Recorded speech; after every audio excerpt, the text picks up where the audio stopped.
Welcome back to Charm and Circumstance. I'm Ashley Morgan from Ashley Morgan Interiors, and I am so pumped that you're with me today. Today, we're turning our gaze upward, literally, and talking all about lighting design in kitchens. Lighting is more than just functionality, it's what brings your kitchen to life. It highlights your textures, enhances your finishes, and creates a mood that invites people in. So, whether you're planning a remodel, building from scratch, or just swapping out a tired fixture, this episode will help you illuminate your kitchen beautifully and with intention. From floor plans to finishing touches, function to the feeling you get walking into a room, I'm Ashley Morgan, an interior designer with a love for beautiful living and a belief that great design should tell your story.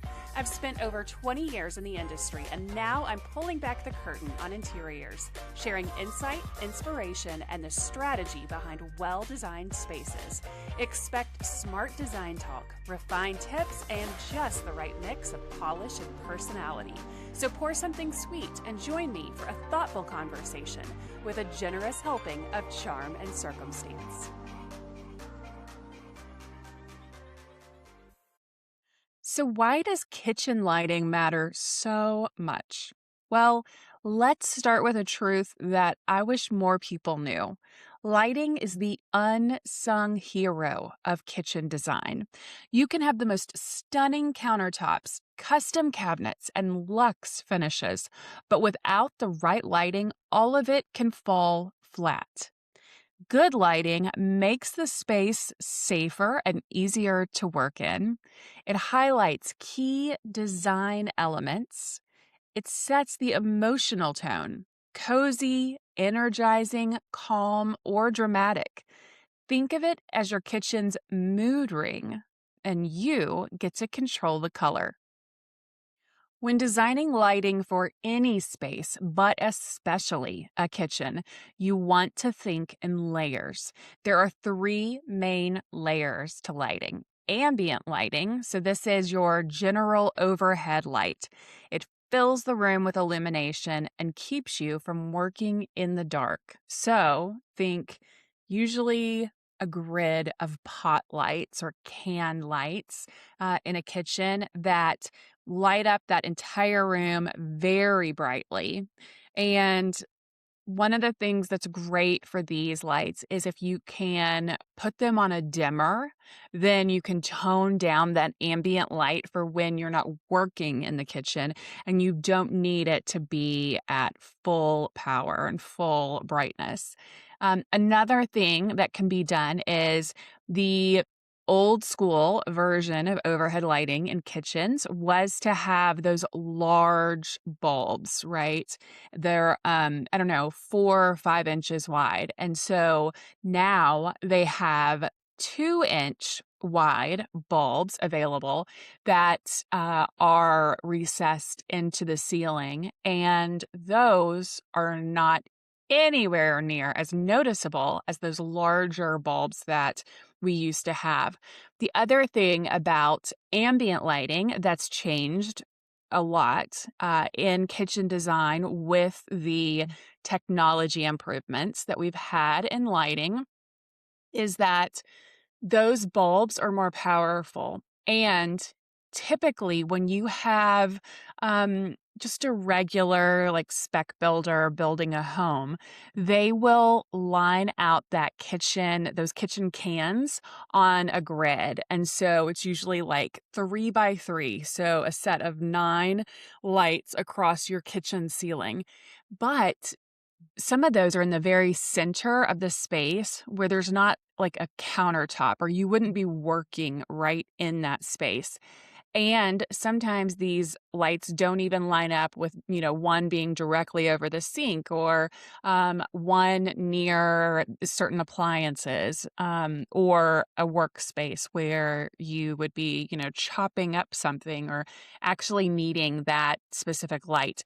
So nowadays, or with good design, with overhead or ambient lighting in a kitchen, you would lay those out with the layout of the kitchen. So it wouldn't just be a grid of 3 by 3 or whatever it's gonna be. It would follow the countertops or the workspaces and functions that are gonna take place within that specific kitchen design. Okay, so the next level of lighting is task lighting. And obviously, there's a lot of tasks taking place in a kitchen. So this is focused, functional lighting where you need it, where you need it the most, over your counters, sink, and stove. So this can be somewhat um, congruent with that overhead lighting, but it's also very focused lighting. So the ambient is truly lighting up the room. Generally speaking, the task lighting is focused specifically on those specific spots in the room where these tasks are taking place. So again, the sink, the stovetop, the island, if there's like built-in cutting boards or places like that where you're just obviously going to be rolling out dough to bake or chopping up your vegetables. These are the places where you want to have that task lighting focused in. And then the third level of lighting is going to be the accent lighting. So these are your mood setters. So, and this includes under cabinet lighting, which is sometimes it is strips of lighting put underneath those wall cabinets. So it lights up your backsplash and your countertops. This can also be done with round lights that are built up in underneath those cabinets. This is a fabulous form of lighting. It is one of those things that's great to just keep turned on when all the other lights are off, like the overhead lights are off in the kitchen. You're not really using the kitchen, but you might like go in there to get a drink, or it's just kind of like the little passing through times. It's not prep time or cooking time or anything like that. And it lights up the kitchen, but it's a cozy lighting and not that task specific lighting.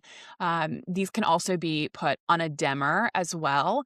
And so you can adjust that and even, keep them on overnight if you have people coming down to get a glass of water in the middle of the night or whatever it may be. Toe kick lights, same exact situation here. So this is going to be installed under that toe kick right on the floor and light up that space. So more of just that ambiance again. And in cabinet lighting for the glass front cabinets, this is a great option as well. So again, glass front cabinets, or if it's a piece of furniture like a hutch or something like that that's going to have those glass fronts, and then lighting up within that and lighting up, crystal glass, whatever may be in there, that just gives that glow again of great lighting to have on when you're not when you might just be passing through or you can see it from a distance, and absolutely sets that cozy mood for that kitchen space.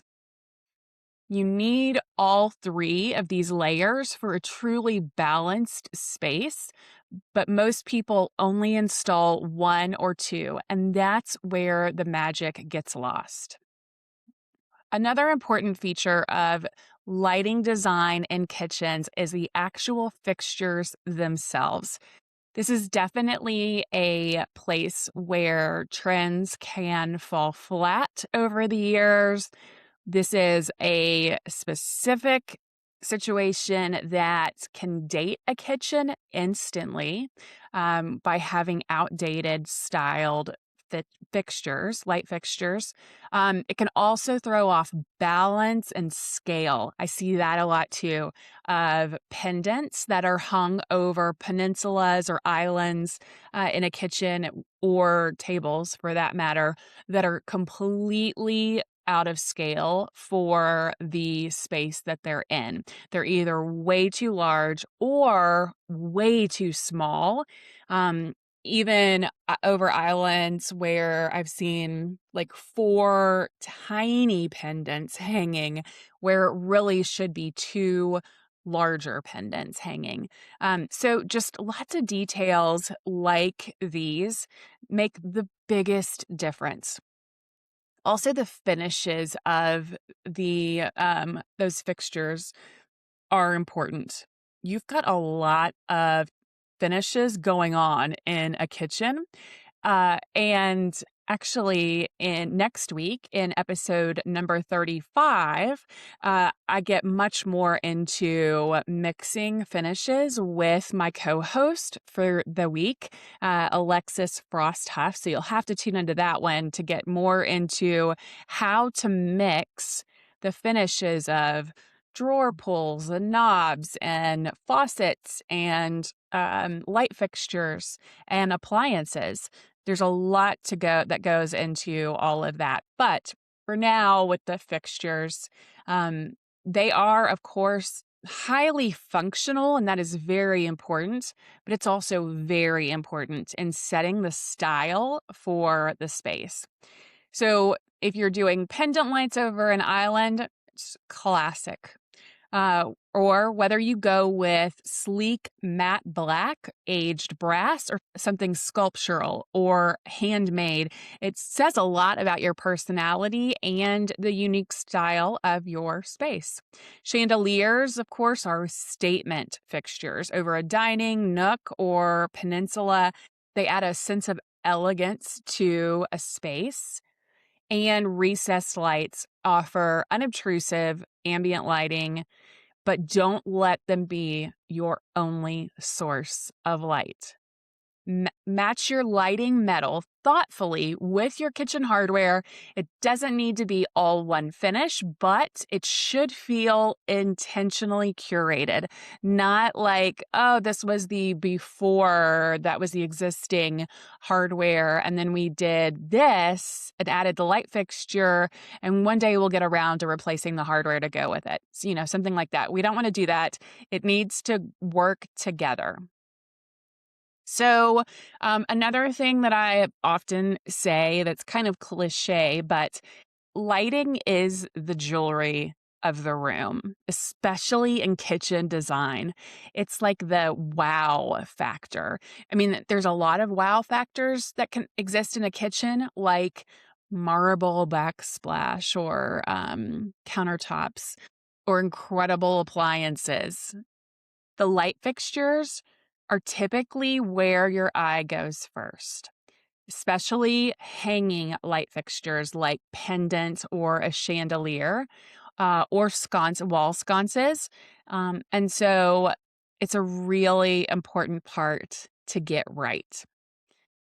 Oh, and one more element before I forget that can easily be worked into a kitchen or like the eating area or the actual kitchen itself would be wall sconces. And these aren't typically used without, I think, an interior designer on the project. But they make a huge difference as well. Again, it has to be the right sconce for the space, scale, balance, placement of the sconce, all these. There's a lot of factors that go into how this is done, but to be placed on a wall where a table is, or to flank a sink or a stovetop. These are great options. And again, basically just like under counter lighting, it is going to be really set the mood for the room and the type of lights that you can leave on for when people are just passing through the kitchen to grab something. Just an absolute fabulous way to set a mood. So you don't need to be a lighting designer to get this right, but keep these simple tips in mind. Hang pendants 30 to 36 inches above the countertop for optimal illumination and sightlines. Install under-counter lighting at the front edge, not the back. So you're not lighting your backsplash instead of the workspace. Use dimmers anywhere and everywhere that you can. Flexibility is elegance. You end up not being able to use dimmers for multiple reasons, one of which can be your light fixture itself. The lumens that it's putting out exceed what a dimmer can hold. I am not an electrician, so that's like the limit of how I can explain that. And so, like, I have a chandelier, for example, where it has so many bulbs on it, it exceeds the lumen count that a dimmer, so I can't use a dimmer on it. So it's rare that you're going to have something that big in a kitchen, probably. But across the house, regardless of wherever you are, dimmers are always a good idea. Choose warm white bulbs. Very, very important. Across the board in any space, no matter what bulb you're buying for, whether it's a candelabra bulb or an overhead lighting bulb, whatever it is. And some of these are adjustable on the bulb itself. So if it's adjustable, the bulb, you want to make sure you turn that down all the way to around 25 to 27, max 3000 Kelvin. And so that's the temperature of the light that it is putting out, meaning it is going to be that warmer glow, more yellowy lighting, as opposed to that fluorescent-y looking daylight bluish color. This keeping the kelvins low is going to keep that kitchen cozy and flattering and it not look like a commercial kitchen that's just lit up. And yes, even natural light counts. So if you're designing from scratch, do not underestimate window placement. This is huge, and paying attention to which direction your house is facing and when you're going to get that sunrise and sunset lighting. Are you going to be standing at a workspace and have the sun setting right in your eyes as you're trying to cook or chop vegetables or whatever it is? These are important details to pay attention to as things are laid out. So finally, how to add charm to the practical. True to the spirit of charm and circumstance, lighting is not just about efficiency. It's also about emotion. Add a small table lamp on a counter or shelf for an unexpected cozy glow. There are so many of these that are marketed now to kitchen counters specifically that are battery operated or cordless or rechargeable. Those are great options. But of course, you also have plenty of plugs that go along your kitchen counter. So you can use ones that actually plug in. I actually have a lamp that I keep turned on all day, a small lamp on my kitchen counter, and I love it. Install sconces, again, above open shelving or really anywhere that you can. I'm all for sconces, but over a table or flanking a stovetop or a sink. This is always a great option to add a level of bespoke or uniqueness, a unique quality to your design. Choose vintage fixtures for soul or go modern for a clean gallery-like aesthetic. And remember, the best lighting doesn't just show your kitchen, it shows your personality. So that's it for Charm and Circumstance and Let There Be Light, the kitchen lighting episode. If you take one thing away from today, let it be this. Light is what turns a beautiful kitchen into a memorable one. Layer it, love it, and let it reflect who you are. I'll see you in the next episode, friend. Thanks for joining me on Charm and Circumstance. Be sure to subscribe, leave a review, and follow along on Instagram because charm is personal and circumstance is what you make of it.